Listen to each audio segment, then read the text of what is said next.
Welcome to class student. आज हम लोग शुरू करेंगे संप्रेषण की क्लास मैंने स्टार्ट कर दी है। तो संप्रेषण के अर्थ को बताया हमने, उसके बाद हम आगे बढ़ते हुए आते हैं संप्रेषण के सिद्धांतों पर। ठीक, संप्रेषण का अर्थ जैसे मैंने आपको बता दिया था, कम्युनिकेशन जो द्विपक्षीय प्रक्रिया होती है, या ये कह लें ट्राइपोडल प्रोसेस होता है, या दो पक्षों के मतलब कहने वाला संप्रेषण हमेशा आप अकेले नहीं संप्रेषित करेंगे, आप कम्युनिकेशन करते हैं, कम्युनिकेट करते हैं तो किसी ना किसी कोई पर्सन होता है, उसके साथ ही संप्रेषण क्रिया आपकी चलती है, कम्युनिकेशन आपका चलता है। जैसे हम कह सकते हैं कि एक कम्युनिकेटर होता है और एक रिसीवर होता है जो उस बात को रिसीव करता है। ठीक है, अब वो पर्सन आपको दिख रहा हो या ना दिख रहा हो, बात को समझ रहे हैं कि आप अगर कल्पना में भी किसी से बात करते हैं, इमेजिनेशन में भी बात करते हैं, इमेजिन भी करते हैं, तो वो वस्तु जो है इमेजिन की वो आपकी दूसरी वस्तु है, पहले आप खुद हैं, स्वयं हैं। तो उसी प्रकार से हम संप्रेषण के सिद्धांतों की चर्चा करते हैं। सब सिद्धांतों को लेते हुए अगर आगे बढ़े तो पहले सिद्धांत पर चलते हैं जिसका नाम है, जिसको कहते हैं अभिप्रेरणा एवं तत्परता का सिद्धांत। संप्रेषण के सिद्धांतों की चर्चा करें अगर हम, तो सबसे पहला सिद्धांत हमारा है अभिप्रेरणा एवं तत्परता का सिद्धांत। अभिप्रेरणा एवं तत्परता का सिद्धांत। अभिप्रेरणा मतलब क्या होता है? मोटिवेशन, मोटिवेट होना। ठीक, तत्परता मतलब जैसे कि किसी चीज के लिए तत्पर रहना, एकदम रेडी रहना, तो उसको क्या कहते हैं? Readiness. Motivational and readiness, principle of motivation and readiness. कि सिद्धांत मतलब principle, principle of motivation and readiness कहने मतलब है कि टीचर यानी कि शिक्षक और शिक्षार्थी दोनों के मध्य ऐसे संप्रेषण क्रिया होनी चाहिए, इस तरीके से इस प्रकार का कम्युनिकेशन होना चाहिए कि बच्चा मोटिवेट हो। कहने का मतलब है बच्चा तत्पर रहे मोटिवेशन के लिए। तो तत्पर रहेगा मोटिवेशन के लिए कैसे? जब आपकी शिक्षण प्रक्रिया बहुत ही इंटरेस्टिंग होगी, बहुत मतलब कहने का है बच्चे की अगर छात्र के रुचि के अनुसार चीज चल रही है तो बच्चे का इंटरेस्ट अपने आप बना रहेगा, बच्चा अपने आप तत्पर रहेगा सुनने के लिए। आपको रहेगा कि नहीं रहेगा? और जब बच्चा सुनने के लिए रहेगा तो सुनने के लिए रहेगा यानी कि आपका प्रेजेंटेशन अच्छा जा रहा तब तो वो सुनने के लिए रहेगा। तो दोनों जो चीजें होती हैं कि बच्चे को मोटिवेट करना, छात्रों को मोटिवेशन की जरूरत भी होती है और तत्परता की भी जरूरत होती है। जब दोनों में से अगर एक भी शिथिल हुआ, शिक्षक और शिक्षार्थी, संप्रेषण करता और प्राप्त करता, दोनों में से अगर एक भी थोड़ा ढीला हुआ, थोड़ा सुस्त पड़ा, तो आपकी संप्रेषण क्रिया जो है वो सही नहीं मानी जाएगी, वो सही सुचारू रूप से चल ही नहीं पाएगी। अगर मान लीजिए आप बोलते जा रहे हैं, बकबकाते जा रहे हैं, जो भी मर्जी बक रहे हैं, सुनने वाला इंटरेस्ट ले ही नहीं रहा है, या ये कहिए सब्जेक्ट या टॉपिक से रिलेटेड आप चीज़ बता ही नहीं रहे हैं, या उसकी आयु एज के अकॉर्डिंग नहीं बता रहे हैं, आप उससे परे जा रहे हैं, तो क्या सुनेगा? उसके समझ में नहीं आ रहा है तो सुनेगा कहाँ से?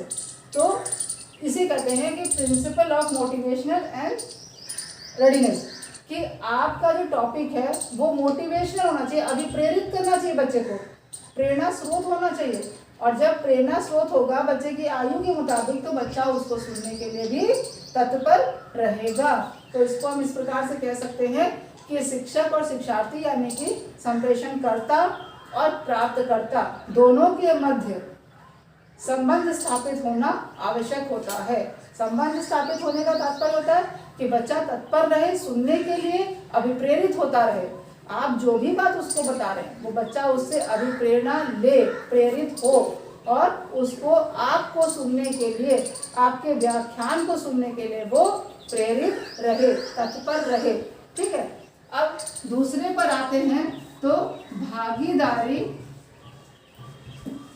एवं अंतः क्रिया का सिद्धांत। भागीदारी एवं अंतः क्रिया का सिद्धांत जिसे हम कह सकते हैं कि principle of sharing and interaction, principle of sharing and interaction, अंतः क्रिया, इंटरैक्ट होना, भागीदारी, शेयरिंग। अब शेयरिंग का मतलब ये नहीं होता कि आप कोई चीज़ लाए हैं तो उनको मिल बांट के खा रहे हैं या मिल बांट के यूज़ कर रहे हैं, नहीं। शेयरिंग इन द सेंस कि कभी कभी हम जब पढ़ाते हैं तो हम बीच में बिल्कुल पॉज कर देते हैं, बिल्कुल रुक जाते हैं, तो हम प्रश्न करते हैं कि इसका मीनिंग क्या होगा, हाँ ये होगा, छात्र बता देता है। तो मतलब इन्वॉल्वमेंट छात्रों की आपके शिक्षण कार्य में बनी रहनी चाहिए, बनाए रखनी चाहिए, उसे कहते हैं शेयरिंग। कि संप्रेषणकर्ता जब प्राप्तकर्ता तक बात पहुंचाता है तो प्राप्तकर्ता उस बातों को जवाब भी देता रहता है, तो संप्रेषणकर्ता आगे बढ़ता रहता है। इससे क्या होता है, शेयरिंग से केयरिंग बनी रहती है और इंटरेक्शन बना रहता है, बच्चा सुस्त नहीं पड़ता। मान लीजिए आप कोई लेक्चर ले रहे हैं, लंबा लेक्चर है, आप बोले चले जा रहे हैं, बच्चा क्या हो रहा है, सुस्त, सुन रहा, धीरे धीरे आपने जब कोई एक्शन नहीं किया, आप खुद ही अकेले ही बोले जा रहे हैं, तो बच्चा क्या होता है, सुस्त पड़ जाता है कि इतने घंटे बोलेंगे या इतने मिनट लेक्चर है, इतने मिनट की क्लास है, तो वो मैडम बोलेंगे या सर बोलेंगे तो सुन लो। लेकिन जब आप बोलते हैं और बोलने के बीच में कब रुक जाते हैं और रुक के प्रश्न कर लेते हैं जितना आपने पढ़ाया उस पर रिलेटेड, तो बच्चा क्या करता है, बच्चा ध्यान से सुनता है कि हाँ अब हम खड़े किए जाएंगे, अब हमें सबके सामने शर्मिंदा ना होना पड़ जाए, हम जो सुनाया जा रहा है उसको सुने ध्यान से, तो इसमें से प्रश्न पुटअप किया जाएगा, तो हम आंसर बताने के लिए आराम से तैयार हो सकते हैं। तो इस तरह से भागीदारी बच्चे की रखना, जो आप शिक्षण क्रिया कर रहे हैं, जो आप संप्रेषण कर रहे हैं, जो आप कम्युनिकेट कर रहे हैं छात्रों के साथ, तो उसमें बच्चे की भागीदारी होनी चाहिए, रखिए उसको। ये शिक्षक का एक कला होनी चाहिए, अंतःक्रिया स्थापित करना कि ये रेगुलर इंटरवल में काम होता रहे, इंटरेक्शन बना रहे। ये नहीं कि एक दो प्रश्न आपने पूछे उसके बाद आपने वो, अब बच्चा सुन रहा है इंटरेस्टिंग में कि फिर प्रश्न पूछा जाएगा, उससे पूछा गया था ताली बजवाई गई थी, अब हमसे ही पूछा जाएगा, लेकिन अब आपने आगे की क्लास में वो प्रश्न पूछा ही नहीं, तो बच्चा क्या हुआ, शुरुआत में पूछा गया फिर तो पूछा ही नहीं गया। तो कोई भी क्रिया करते हैं उसको कुछ क्लास इंटरवल्स के दौरान पर उसको प्रतिक्रिया क्रिया को करते रहिए, ताकि बच्चे में इंटरेस्ट जो है उस आपकी शिक्षण क्रिया के प्रति बना रहे। ठीक है, अब हम कहेंगे थर्ड वन हमारा आता है कि संप्रेषण सामग्री की उपयुक्तता का सिद्धांत। तीसरा आता है हमारा संप्रेषण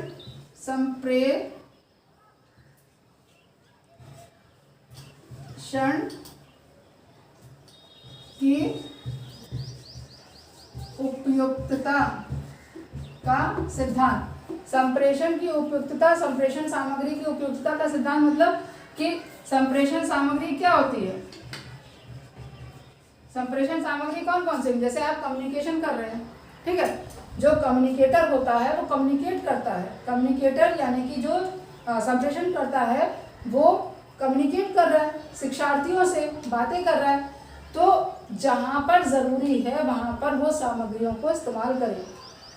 उपयुक्त सामग्री, देखिए ये ज़रूरी, जैसे हम कहते हैं कि संप्रेषण जो करता है, जो भी टीचर है वो चीज़ों को यूज़ करता है, ठीक।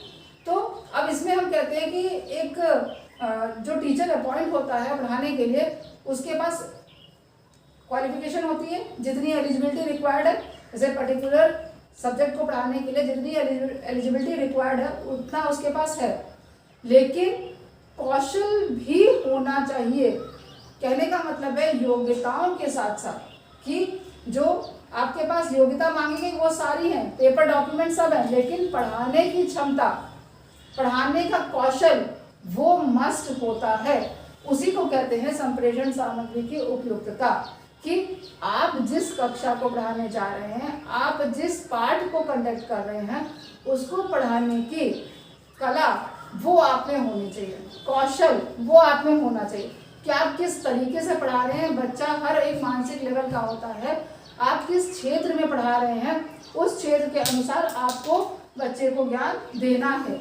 अपनी कला को, अपने गतिविधियों को चेंज करते रहिए, बदल बदल के पढ़ाइए, ताकि बच्चे में, छात्रों में उत्सुकता बनी रहे। जैसे हम कह सकते हैं कि पर्याप्त योग्यता के होते हुए भी यदि शिक्षक में उपयुक्त संप्रेषण कौशल अगर है, ठीक है, अब मान लीजिए संप्रेषण कौशल उसके अंदर नहीं है, अनुभवों जो उसको अनुभव आवश्यक है वो नहीं है, तो संप्रेषण सही चलेगा? नहीं चलेगा। तो कहने का तात्पर्य यहाँ पर यह आता है कि खाली पेपर डॉक्यूमेंट्स के अनुसार एलिजिबल होना ही जरूरी नहीं होता शिक्षक के लिए। शिक्षक के लिए अनिवार्यता ये भी होती है कि वो उस पद के लिए उपयुक्त है कि नहीं, पेपर के अनुसार नहीं, कौशलों के अनुसार भी, कि आपके अंदर उतने उपयुक्त कौशल है कि नहीं जो कि आप शिक्षार्थी को अपने तरफ अट्रैक्ट कर सकें, तत्पर कर सकें, उसे अभिप्रेरित कर सकें कि वो आपको पढ़ने के लिए तैयार रहे। ठीक, अब हम आगे बढ़ते हैं। उचित पृष्ठ पोषण का सिद्धांत। उचित पृष्ठ पोषण का सिद्धांत, देखिए पृष्ठ पोषण का मतलब होता है फीडबैक। ठीक, उचित कि आप प्रिंसिपल ऑफ कि फीडबैक जो आप देने जा रहे हैं बच्चों को वो अप्रोप्रिएट है कि नहीं। कि फीडबैक मतलब मान लीजिए कि कभी तो आपने खूब शाबाशी दे दी किसी छात्र को, कुछ छात्रों को, जिस दिन आप खुश हैं भैया वाह वाह, खूब थोड़ी थोड़ी देर में शाबाशी दे रहे हैं, थोड़ी थोड़ी देर में तालियां बजा रहे हैं, और जिस दिन आप नाराज हैं तो बच्चे उत्तर दे रहे हैं, अच्छे उत्तर दे रहे हैं, अच्छा कार्य कर रहे हैं, फिर भी आप कोई प्रशंसा नहीं कर रहे, कोई आप शब्द ही नहीं बोल रहे, कोई आप फीडबैक नहीं दे रहे। तो प्रश्न पोषण का असर बहुत पड़ता है। जहाँ पर नीडेड है आप कोई बात बताते हैं, उपयुक्त समय पे आपने प्रश्न पूछा, बच्चे ने उत्तर अगर अच्छा दिया, सटीक दिया, तो उस हिसाब से आपको उसका फीडबैक लेना या देना चाहिए। जब बच्चा सही जवाब दे देता है आप उसके लिए क्लैपिंग करवाते हैं। ठीक, अब ये फीडबैक जो होता है ये हमारा शाब्दिक अशाब्दिक दोनों रूप में हो जाता है। कभी हम बोल के बोल देते हैं शाबाश शाबाश, तालियां बजा देते हैं, कभी हम आंखें दिखा के बोल देते हैं, बच्चे ने शैतानी कर रहा तो उसको आइस हम दिखाते हैं। तो उचित प्रश्न पोषण का असर जो होता है वो आपके संप्रेषणकर्ता का संप्रेषण क्रिया के दौरान चलता है या होता है। जब बच्चा जब छात्र जैसे कि होता है कि छात्र ने अगर सही जवाब दे दिया तो हम क्या करते हैं कि हम उसको पास में जाके पीठ थपथपा देते हैं, बच्चा खुश हो जाता है, उतने में ही खुश हो जाता है। तो यहाँ पर ये नहीं कि हम इनाम दे रहे हैं, कोई प्राइज दे रहे हैं, नहीं, हम सिर्फ उसको पीठ थपथपा दिया हमने प्यार से। एक पीठ जोर से मारना होता है, एक थपथपाना, दोनों में डिफरेंस होता है। तो फीडबैक जैसा बच्चे को जिस समय नीडेड है वैसा हम उस छात्र को देते हैं, दंड वैसे भी मना किया गया है। ठीक है, अब हम आगे बढ़े जैसे कि तो कहेंगे संप्रेषण में सहायक और बाधक तत्वों का सिद्धांत। संप्रेषण में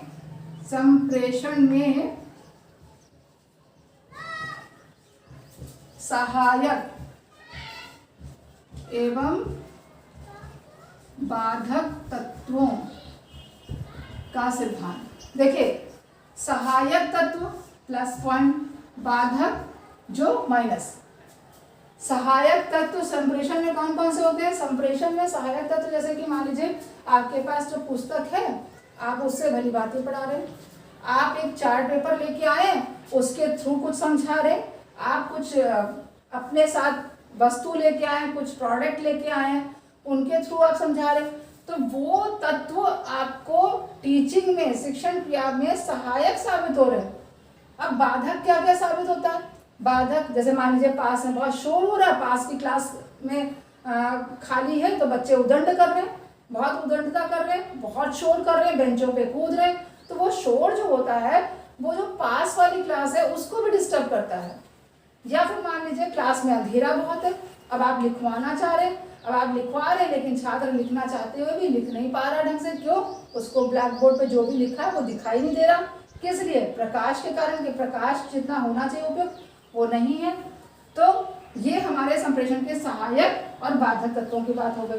तो शिक्षण क्रिया में संप्रेषणकर्ता के साथ सहायक और बाधक तत्व भी असर देते हैं, प्रभाव डालते हैं उसके सिद्धांतों में। ठीक है, अब हम आगे अगर बढ़े तो कहेंगे अभिप्रेरणा का सिद्धांत। अब अभिप्रेरणा का यहाँ अभिप्रेरणा एक बार आ चुका है, उसी को मैं फिर से समझा देती हूँ कि अभिप्रेरणा का सिद्धांत क्या कहलाता है कि अभिप्रेरणा देखिए अभिप्रेरणा के लिए क्या होता है, बच्चे को प्रेरित करने के लिए हम तरह तरह के क्या कहते हैं इसे टिप्स अप्लाई करते हैं कि बच्चा प्रेरित हो पढ़ने के लिए। ऐसे नहीं बोलते कि बच्चे को स्कूल तक अट्रैक्ट करिए कि घर में बैठना उसको अच्छा ही ना लगे, धूप हो चाहे कुछ भी, उसको घर में रुकना अच्छा ना लगे, उसको सिर्फ अपने आप हो जाए कि नहीं मुझे स्कूल जाना है दौड़ के। तो उसके लिए मोटिवेशन कौन देगा? शिक्षक देता है, शिक्षक के पढ़ाने की क्रिया देती है। ठीक है, तो वही अभिप्रेरणा का सिद्धांत जो मैंने इधर बताया था आपको। उसके बाद आते हैं हम आगे प्रभावी कारकों का सिद्धांत। प्रभावी कारकों का सिद्धांत। अब प्रभावी कारक कौन कौन से होते हैं? जैसे हम बोलते हैं कि हमारे कुछ ऐसी परिस्थितियां हो जाती हैं कभी कभी जो प्रत्यक्ष रूप से दिखाई देती हैं, कुछ अप्रत्यक्ष रूप से भी होती हैं। कभी कभी हम जब पढ़ाते हैं तो प्रत्यक्ष रूप से कुछ ऐसे ऐसी प्रभावी चीज़ें होती हैं जो ऐसे कारक होते हैं, जो तत्व होते हैं, मैंने अभी तत्वों की बात की थी ऐसे, तो वो हमारे लिए हेल्पफुल होते हैं। और कुछ ऐसे तत्व होते हैं जो हमारे लिए बैरियर का काम करते हैं, बाधक बन जाते हैं। तो कारक हमारे प्रभाव वही डालते हैं कि अगर बाधक हुए तो संप्रेषण क्रिया हमारी बाधक में चली गई, अगर प्रभावित हुआ संप्रेषण हमारा उससे अच्छी चीज़ों से, ठीक है, सहायक चीज़ों से, तो हमारा संप्रेषण अच्छा चला गया। ठीक, जैसे कि हम मान लो कहानी सुना रहे, कहानी सुनाते सुनाते सुनाते सुनाते सुनाते सुनाते हमने इतने अच्छे तरीके से कहानी सुनाई, बीच बीच में प्रश्न भी पूछते जा रहे हैं। तो जब हम प्रश्न पूछते जा रहे हैं बच्चा उत्तर देता जा रहा है, तो इंटरेस्ट बना हुआ हम बनाए रखे हैं बच्चों का। तो ये हमारे प्रभावी कारक होते हैं। ठीक, अब आगे अगर बढ़े तो संप्रेषण माध्यम की उपयुक्तता का सिद्धांत। अब माध्यम अगर हम बात करें संप्रेषण के माध्यम की, तो संप्रेषण करता और प्राप्तकर्ता दोनों के मध्य की कड़ी कौन होता है? कड़ी कौन होता है?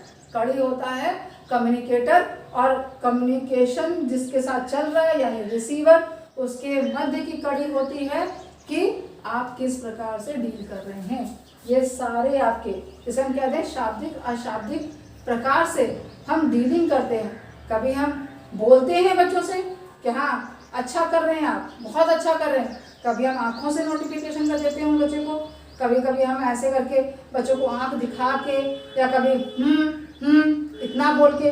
तो शाब्दिक और अशाब्दिक दोनों क्रियाओं के द्वारा हम छात्रों को बताने की कोशिश करते हैं। तो ये हमारे प्रिंसिपल्स है, सिद्धांत है। अभिप्रेरणा एवं तत्परता का सिद्धांत, भागीदारी एवं अंतःक्रिया का सिद्धांत, संप्रेषण की उपयुक्तता का सिद्धांत, उचित प्रश्न पोषण का सिद्धांत, संप्रेषण में सहायक एवं बाधक तत्वों का सिद्धांत, अभिप्रेरणा का सिद्धांत, प्रभावी कारकों का सिद्धांत, और संप्रेषण के मध्य का सिद्धांत, कि मध्य में आने वाले संप्रेषण के माध्यम की उपयुक्तता जिसे कह सकते हैं, ठीक है, उसका सिद्धांत। तो जैसे principle of appreciation of communication. ठीक, तो ये हमारे सिद्धांतों की चर्चा हो गई। ये हो गए हमारे संप्रेषण के सिद्धांत। आपको समझ में आया कि नहीं? कमेंट बॉक्स में प्लीज लिख दीजिएगा। और आपको ये वीडियोस पसंद आ रहे हैं कि नहीं आ रहे, इसका आप लाइक एंड सब्सक्राइब करके बताते रहिए, और अपने उन फ्रेंड्स को शेयर जरूर कर दीजिए जिन तक ये वीडियो नहीं पहुंच पा रहे। धन्यवाद।